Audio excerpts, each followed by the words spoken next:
out. Yes, Mrs. Davis, something pretty important's come up that I've got to discuss with Mr. Boynton. I'm meeting him at the zoo right now. Tell you all about it when I come back. Goodbye. Oh, Connie, you left a couple of letters on your dresser.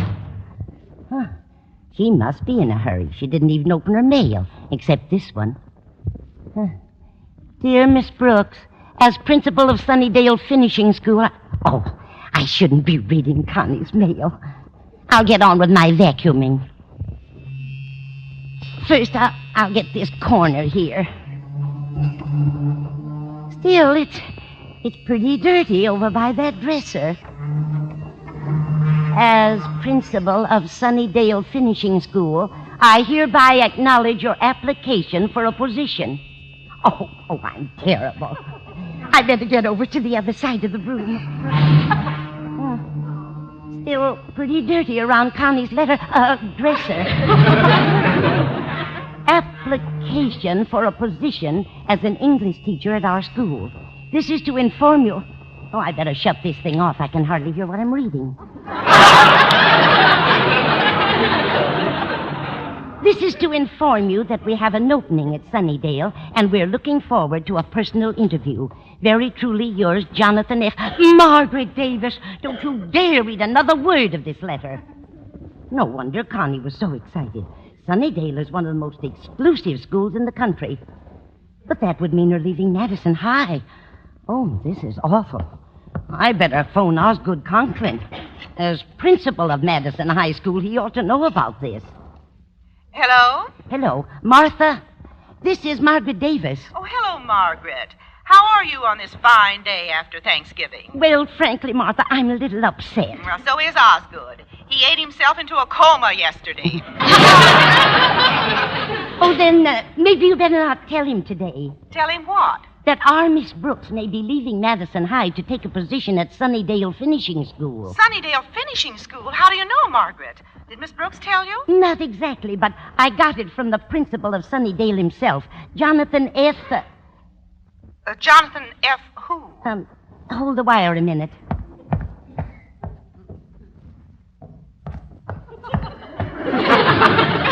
Byers.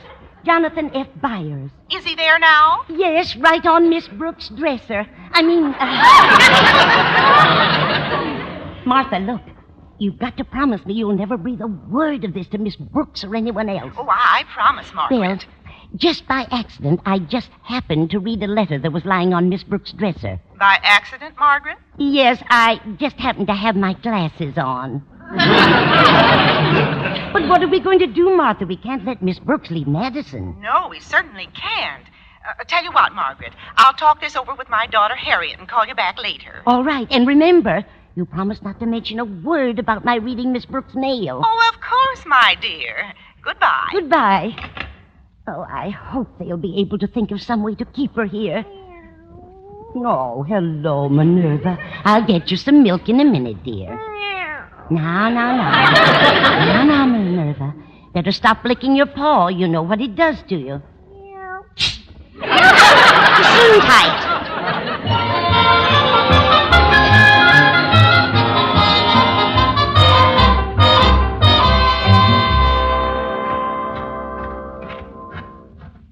Yoo-hoo, Miss Brooks. Here I am, over here by these birds. Oh, of course, Mr. Boynton. I thought you were a little tall for a pelican. It was nice of you to meet me. How'd you get over here so quickly? It was simple. I dressed on the way over. But now that I'm here, what was it you wanted to see me about? Well, perhaps we'd better sit down while I tell you. Here's a bench under this tree. Fine. There. You comfortable? Perfectly. Miss Brooks, Yes, Mr. Boynton? Well, you must forgive me if I seem overexcited, but frankly, I never thought this day would come. You didn't? No, I didn't. Oh. Well, before it goes, why didn't you think it would ever come?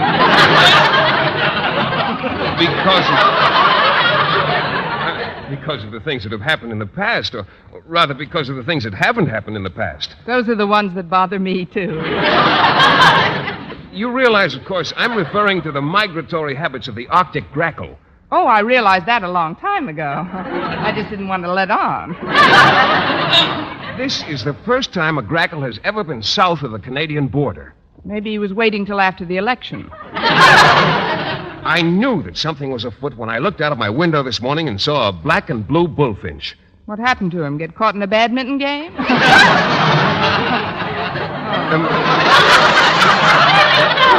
The movements of the grackle can be very accurately charted by closely observing the bullfinch, since they are, in the truest sense of the word, full cousins to the mottled thrush. Where did he come from? Hudson Bay. And almost all of these species of bird like to lay their eggs in a soft, downy nest amid quiet surroundings. That's why I sent for you, Miss Brooks. Good. I'll take my hat off and keep my mouth shut. Now, I know this sounds terribly involved, but actually it's quite simple. You see, my uncle's farm in Boonville is a perfect nesting ground for both bullfinch and thrush. How does your aunt feel about that? Well, they both love birds. They've built a sanctuary for them, and I have an idea that if I get right up there, I may stumble into some grackle eggs. Sounds like fun if you don't mind albumin on your Oxfords. That's why I asked you to meet me, to say goodbye. Goodbye? But, Mr. Boynton, haven't you heard the old saying? 2 grackle hunters are better than 1? Oh, but you couldn't come along with me. It's a 10-hour drive to Boonville, and we'd have to stay overnight. Oh, but we'd certainly be well chaperoned, what with your aunt and uncle and all those bullfinches.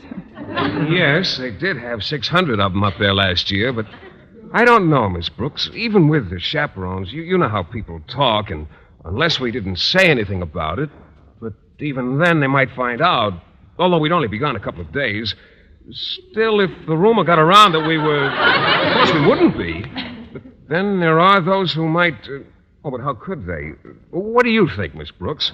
Why should I butt in? Decide among yourselves.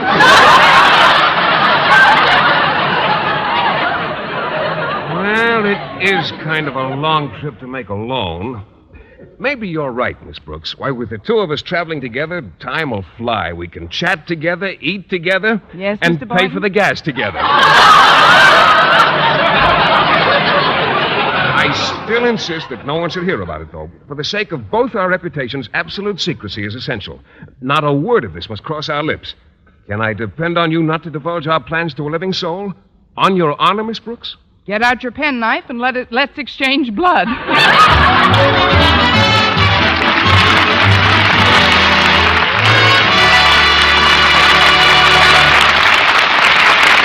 Our Miss Brooks, starring Eve Arden, will continue in just a moment. But first, here is Vern Smith with an important announcement.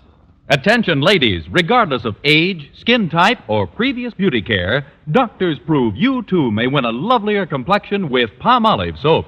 But to win this lovelier complexion, the kind men admire and women envy, you must stop improper cleansing. Instead, use Palmolive soap alone, the way doctors advised. Remember, 36 doctors, leading skin specialists, advised 1,285 women, many with complexion problems, to use Palmolive this way. Some had dry skin, some oily, some coarse-looking. Using Palmolive soap alone, 2 out of 3 won lovelier complexions, regardless of age, type of skin, or previous beauty care. Now, here's the plan doctors advise. Wash your face with Palmolive soap, massaging for 1 minute with Palmolive's soft lather. This cleansing massage brings your skin Palmolive's full, beautifying effect. Rinse. Do this 3 times a day for 14 days. It's that simple. But leading skin specialists prove this way, using Palmolive alone, nothing else, really works. So forget other beauty care. Use Palmolive soap as these doctors advised for a lovelier complexion.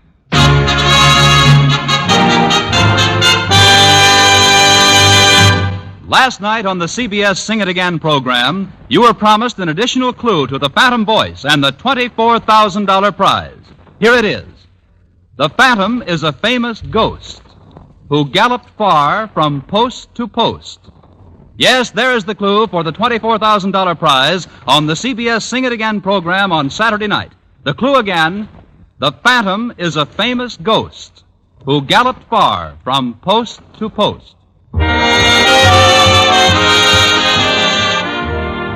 And now, as she quietly prepares for a weekend in the country, our Miss Brooks is blissfully unaware of the furor caused by the 5-year-old letter which she left on her dresser. Let's look in now on Martha Conklin as she discusses the situation with her daughter, Harriet. So you see, Harriet, it looks very much like your favorite teacher will soon be leaving Madison High. Oh, that's terrible, Mother. Have you told Daddy about it yet? Not yet, Harriet. I'm waiting until he recovers from his Thanksgiving dinner. You know how upset he gets when we mention the shortage of teachers. Oh, yes. Golly, Mother, he's been lying over there on the couch for hours. Do you think he's all right? Oh, of course he's all right. He's just sleeping. Aren't you, Osgood? I say, aren't you just sleeping, Osgood? What? No. Take it away. Take it. Oh. I guess I was having a nightmare. A nightmare, Daddy? Yes, I dreamt I was still eating. I swear I don't know how those pilgrims did it. Did what, Osgood? Ate all that turkey and fought Indians besides. I'm surprised at you, Daddy. That's not the real Thanksgiving spirit. A lot I've got to be thankful for. Well, you've got us, Daddy. Mother and me. Yes. I've got you, all right. I've also got the school. A school full of overcrowded classrooms and a horde of unreasonable teachers constantly screaming for a living wage. Now, Osgood, don't work yourself up into a stew. Oh, please, Mom. Don't even mention words like that. You haven't got the right attitude, Daddy. Nowadays, if you can hang on to the good teachers you've got, anything else you get is gravy. Please, not you too. Maybe we ought to go out and let your father sleep a while longer, Harry. Yes, that's a splendid suggestion, Martha. Oh, this couch feels good. Oh, I'll get it. Coming. Oh, hello, Walter. Come on in. It's Walter Denton, Mother. Hiya, Harriet. Hello, Mrs. Conklin. Hello, Walter. And how are you, Mr. Conklin? You certainly look peaceful. I was, Denton. Did you finish your lunch, Harriet? I just finished mine. We had plenty of turkey left over from yesterday, and I just ate the part that went over the... Oh, no! Harriet, take him out of here! What's the matter with your father, Harriet? Doesn't he feel good? Not too good, Walter. Let's go into the other room. Okay. I hope you feel better, Mr. Conklin. I guess it was a mistake to hash over Thanksgiving again. Come out in the kitchen, Walter. There's something we want to tell you. Guess what, Walter? Miss Brooks is leaving Madison High. What? How do you know, Harriet? Mother found out from Mrs. Davis. Mrs. Davis? But how does she know? We can't repeat that, Walter. Repeat what? That Mrs. Davis read a letter Miss Brooks left on her dresser. It was a letter offering her a position at Sunnydale Finishing School. Sunnydale? But that's 500 miles from here. Oh, we've got to do something. Maybe we can cook up some kind of a scheme to make her stay. I know. We'll pretend I've become a delinquent. But do you think it'll work? It's got to work. Have you told Mr. Conklin about this? Not yet. We didn't want to upset him. Well, he'll find out sooner or later, and there's no sense in waiting until it's too late. Somebody ought to tell him right away. I agree. Don't you, Mother? Yes, Harriet, I do. Somebody ought to tell him. Walter? Don't look at me. If I go in there now, you'll bite my head off. Don't be silly, Walter. Mr. Conklin won't eat anything for 2 more days.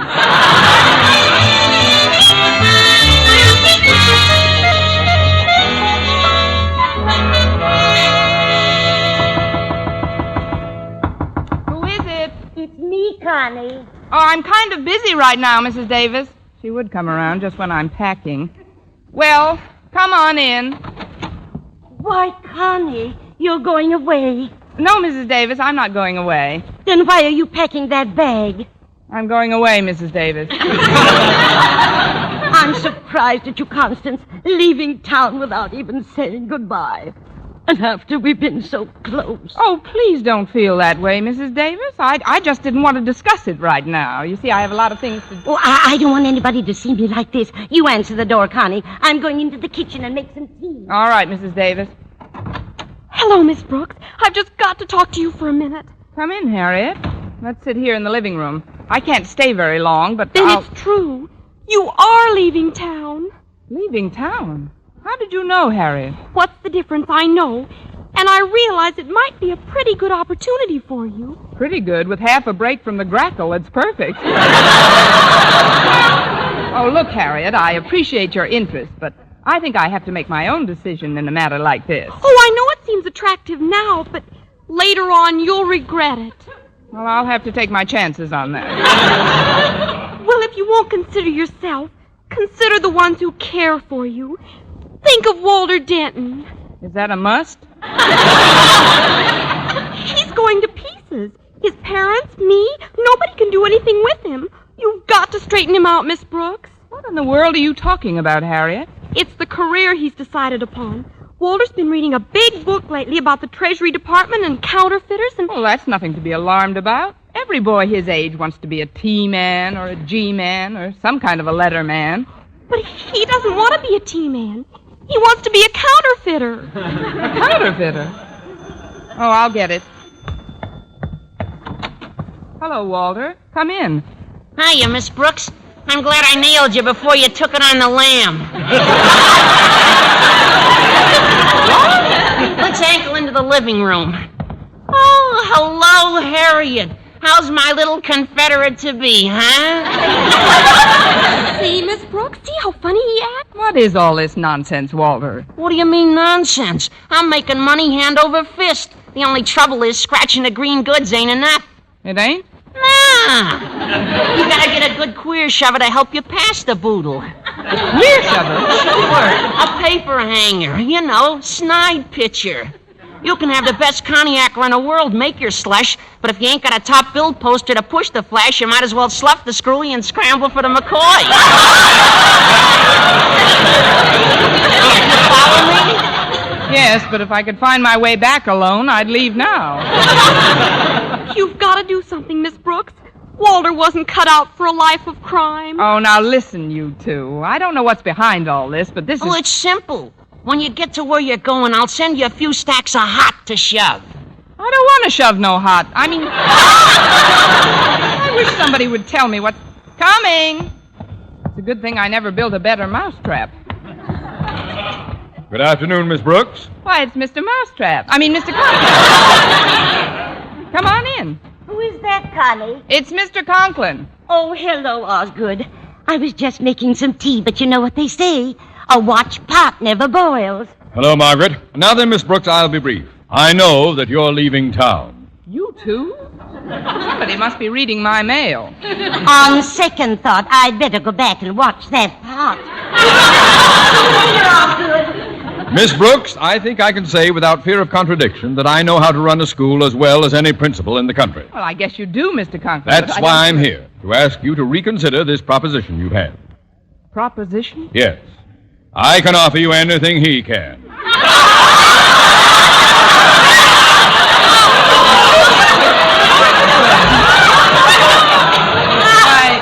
What would Mrs. Conklin say if she knew you were talking this way? She's all for it. What? And so's my daughter, Harriet. Oh, now, please, Mr. Conklin. I've had a rather puzzling day so far, but this is... It just happens that your daughter's in the living room now. I think we better go in there. I'll be glad to. Hello, Harriet. Walter. Hi, Hello, Daddy. Mr. Conklin. I'm awfully glad you decided to put your pride in your pocket and come over here. Did you ask her yet? Yes, Harriet, I did. The rest is up to Miss Brooks. Don't go away, anybody. I'll punch your transfers when I get back. Mr. Boynton. Yes, Miss Brooks, it's I. May I come in? Why, of course. I've still got a single in the mezzanine. But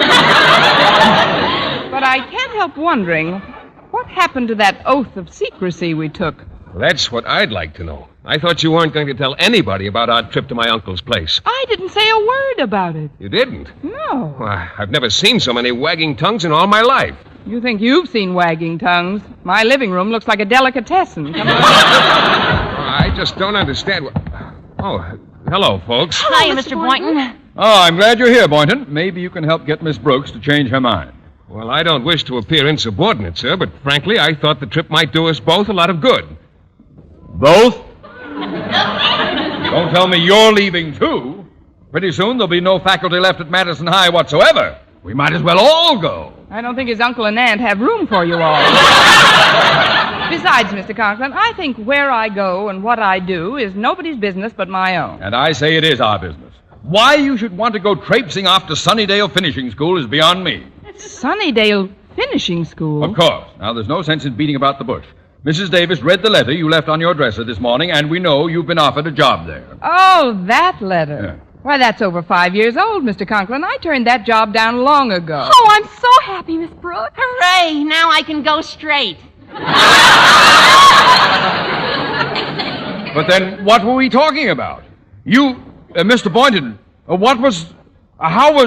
why did... Miss Brooks, just where were you and Mr. Boynton going together? That, Mr. Conklin, is a secret between Mr. Boynton, myself, and 600 bullfinches.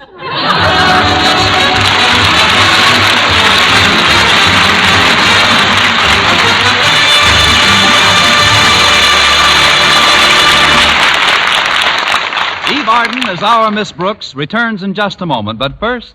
Dream girl, beautiful luster cream girl. Tonight, show him how much lovelier your hair can look after a Luster Cream shampoo. Only Luster Cream brings you Kay Dumit's magic formula blend of secret ingredients plus gentle lanolin.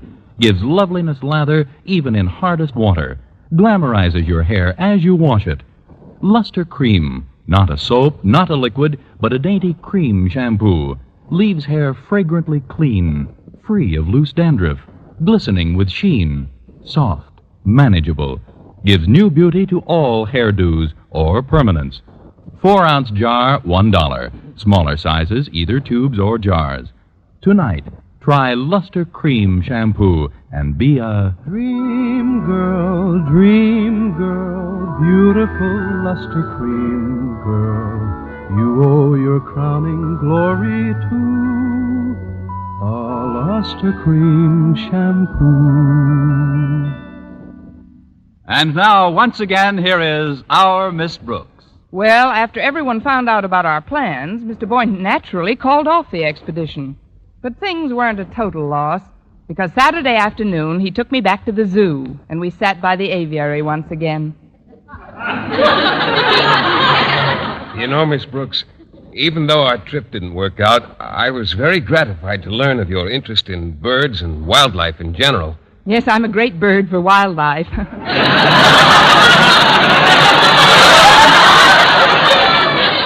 Well, since this common interest of ours has brought us so much closer together, there's something else I want to tell you, Miss Brooks. Something I think you ought to know. What's that, Mr. Boynton? There's a pelican here who holds 18 pounds of fish in his beak.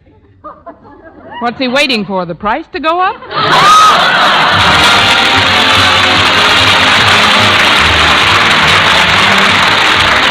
Next week, tune into another Our Miss Brooks show, brought to you by Palmolive Soap, your beauty hope, and Luster Cream Shampoo for soft, glamorous dream girl hair. Our Miss Brooks, starring Eve Arden, is produced by Larry Burns, written and directed by Al Lewis, with music by Wilbur Hatch. Mr. Boynton is played by Jeff Chandler, Mr. Conklin by Gail Gordon.